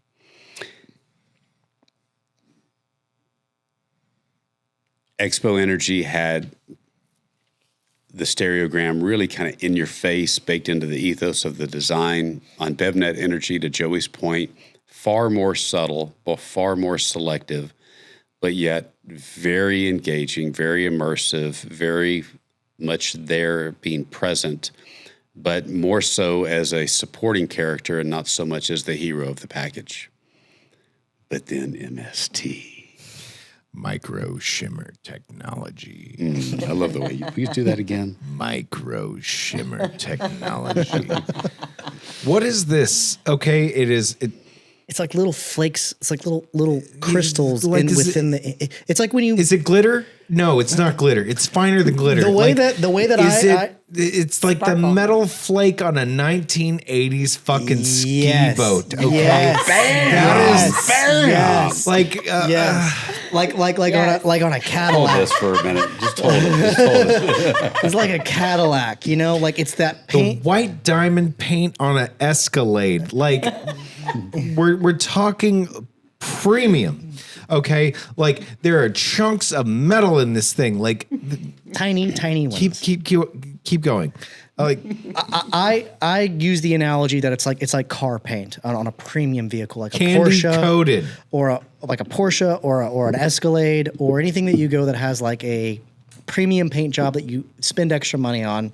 They have these little flakes in them, and when you get close to them, and the closer you get to the car, especially if it's clean and shined and waxed up, you're like, ooh, that's nice. We implemented this thing called micro shimmer technology into the white ink, and I believe the blue ink as well, right? Where these little And tiny Eduardo shimmers can, yeah. happen, and you gotta really look at it to see them. It's a nuanced, subtle effect, but it adds a layer of fidelity and premiumness that makes it feel luxury. And that was the whole point with BevNet Energy is we were like, well, we're not trying to make something necessarily for a mass audience. We're trying to make it for a very luxurious audience. We want something that feels like an expensive product, expensive like a Coach bag or a Louis Vuitton, but it needs to have the same core essence of an energy beverage because energy is all about modernity. It's all about being modern and fast and energetic. And that's what you see in energy beverages. It needs to have that essence. But we also, that's why we brought in the filigree, and that's why we brought in the micro shimmer technology to have that. What is filigree? Filigree is the pattern that you see in the back here. And where do we usually see filigree? You see it like on Western clothing and like Western belts, Western apparel, and paisley and stuff like that. You also It's see kind of paisley, but it's almost floral. Like there are notes of both. You see it in like old Irish type of architecture. You see it on Greek Yeah. temples. Yes, and like you see it on the dollar bill. You see it on all these It's different. deeply culturally impacted, but it speaks to luxury. That's It's what fancy. filigree. It's very fancy. Very much. That's fancy. what the filigree pattern is, and I've never seen it on like packaging, much less a I haven't supplement either. or a. I'm a third energy. party bias. Like Well, I am yeah. unbiased, right? This So- was our answer to like that LV Louis Vuitton kind of Yeah, print. I thought if I was Like, gonna design a Louis Vuitton bag and not use LV, what would I use instead? Yeah. that's it has to be some Yeah. sort of a complex pattern that is luxurious. It is beautiful, but it is also throwback to like centuries before now, where it's a texture and a type of like graphic design that has been used for a very long time. Where you're making sure that this is opulent, this is luxurious, this is Eye-catching. Yeah, it's not even eye catching because this could be on a wallpaper in your grandma's house. No. It's eye-catching on the shelf Oh, with the for sure. luxuriousness. It's For like, sure. But okay, you walk past the Louis Vuitton store and you're like, oh, I call it ancient wisdom with a hot new look. I like that. I love that. Ancient wisdom with a hot new look. That's Yeah. awesome. and that's why we went with filigree. But It's amazing. There's two separations that happen. There's the knockout, which goes to the aluminum, and then there's the negative space that surrounds it, which is using micro shimmer technology with white, which is kind of like a pearlescent kind of white. So you have the coalescing of two different worlds between like the metal flake of Which 1980 ski boat or a Cadillac white diamond paint the job. negative space is spot sandpaper. So not only does it have MST on texture. the white, it has texture. So it's dual layered right there, which is if you saw the file, it's like so many damn layers and plates. But in the negative space, you've got transparent knockout to, John, what they say across the pond. Aluminium. Thank you. Some people call it aluminum. But you know why I say that. Yeah, I know. It's classy as fuck. Like, I get it. I get Just it. make sure I know you're listening. No, I'm listening and I'm like, what the fuck is this guy doing? Aluminium? Okay, like I see where you're coming from. But then we have the CTI technology that has a color change. So when it's cold, it's a frosty blue. When it's warm, it's transparent to Aluminium. okay. It looks chrome, but it's really just the can. Yep. Yep. There's a lot going on this one. And by the way, there is a science to print a sleeve with the level of clarity to allow the natural inherent properties of the aluminium to bake through. Because some people try to do it and the flexecution is It's poor. flat. It is. You have to, I guess it's a gloss application in a way, but because we're using the color changing ink on it, the color changing ink adds another layer of complexity, which you had to test. 100%. Yeah. Yeah. And I'll tell you that getting back to this MST, what is so freaking cool and dynamic about it is it truly allows you to take any color in the spectrum and create a metal flake. And, thanks to the EPA, all the good things and inks and paints like lead and formaldehyde, all those. You're not wrong. All those great things. Some of these things have gotten banned even recently. They're gone. Like titanium dioxide, yeah. Oh, yeah. Thank you. That was You're welcome. was 2 years of a nightmare for our industry and being able to find and identify a very opaque and solid white that not only met the brand essence criteria, but novel concept actually cured. Yeah. Well, I mean, it's funny because like even paints, like I was watching a PBS documentary about Leonardo da Vinci, and back in his day, like when they were making paints and hues and colors and stuff, they would use things like the plant indigo and they would mix it with like egg yolks and stuff to use the lutein that comes from egg yolks in order to make like a beautiful, like very vibrant greens. Where they would mix those things. And that kind of technology, it's not too far separated from what we're doing today. And they're still using these different chemical hues in order to make it work. Like even if you want like a very vibrant green, it comes from chlorophyll and the different variations of chlorophyll. And I don't know how much chlorophyll is in the Expo Energy can in order to make like that phosphorescent fucking lime green that we have in that thing. But the same technology from back then is still used today. Phosphorescent fucking lime cream is a technical term. I can't even say it. If you It's a technical term. I mean, that stuff still exists. Because, as far as technology has gone by, like we haven't found anything that's even better than that. But like this very much on a label is still as much art that Leonardo da Vinci used back then as it is today, whether it's titanium dioxide or cobalt blue, where you're using actual cobalt, or if you're using like, chlorophyll from plants. All these things still exist in weird forms, maybe not exactly the same as they used to be, but they are still used today in ways that, you can hardly imagine. It's alchemy in a way. It is. Well, because Leonardo, he was an alchemist. Yeah, I know.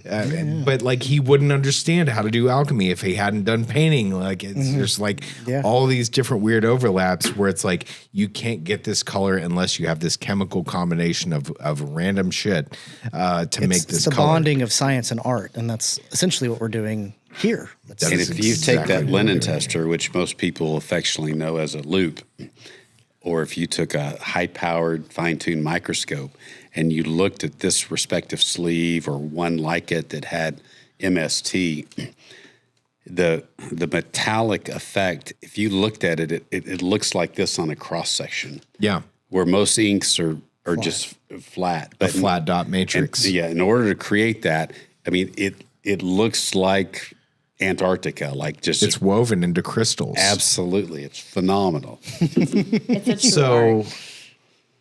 I'm going to take this minute to plug us.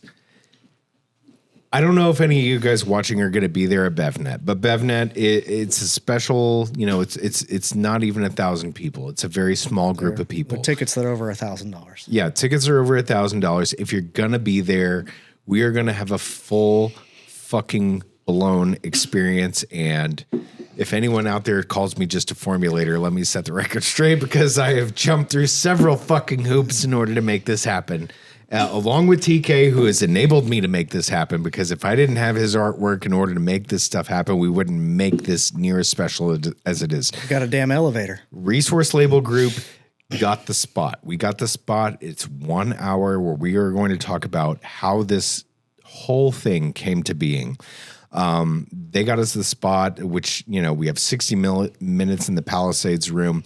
But in order to make this really pop in the way that we should, we have an open bar where we're going to be serving BevNet Energy, possibly in a cocktail form, where we're going to have it mixed with some sort of beautiful spirit, whether it's tequila or rum or vodka, is yet to be determined. We've decided to wrap the elevators. So anyone using the elevators at this hotel is going to be going up and down with BevNet Energy on the fucking doors to tell people to go to the show. We are also going to have T-shirts. Are we going to sell these T-shirts? I think RLG is giving them out. I don't know. I mean, we're obviously going to give them out. Yeah. But they do look sick, though. If you're interested, cool. hit us up. We can get you a BevNet Energy T-shirt that we're going to have available here pretty soon. People are going to want to know if there's overage. And I saw what you printed, and I know what we're taking. How many cans are we taking? So I would assume that there's possibly going to be overage. What's the plan with overage? We're looking at you, John. John, How many labels did you print for this? Not going to say, huh? There'll be a chapter 3. There will be a Oh my God. There's a chapter 3. There's a chapter 3. Okay, there will be a chapter 3. Okay, that means that Means I have to come back to Houston. yeah. I mean, we're gonna do this. Which means there will be some spillover. So if you want the blue raspberry popsicle coconut with this color changing label that's obviously got several of these like fucking autistic elements on here that are going to drive you absolutely wild with the micro shimmer technology and the color changing and the doming and all this the stuff. beautiful flavor. Galaxies and SeaWorld logos trapped into tiny little dots. You will have the chance. Well, what I'm hoping is that we can get at least some stock like we did with Expo Energy. We had 200, I think 212 cans that I brought back from Vegas. We sold out in less than 2 hours. We put them on the website as a donation towards Future Nutra Foundation, and we sold them all in 2 hours. So hopefully there is a stock that I can get that we can do this again. I'm not promising anything, so that anyone listening, you get the FOMO and you want to put this in your hand, you want to taste it after we've been talking about it. I wouldn't drink them all. Okay, I'm telling you, hang on to these, or God forbid you end up with a 1-of-1 golden ticket where it's like a misprint and it's even more rare than the rest. Probably unlikely because there's less colors in this. Does the audience know what Future Nutra is?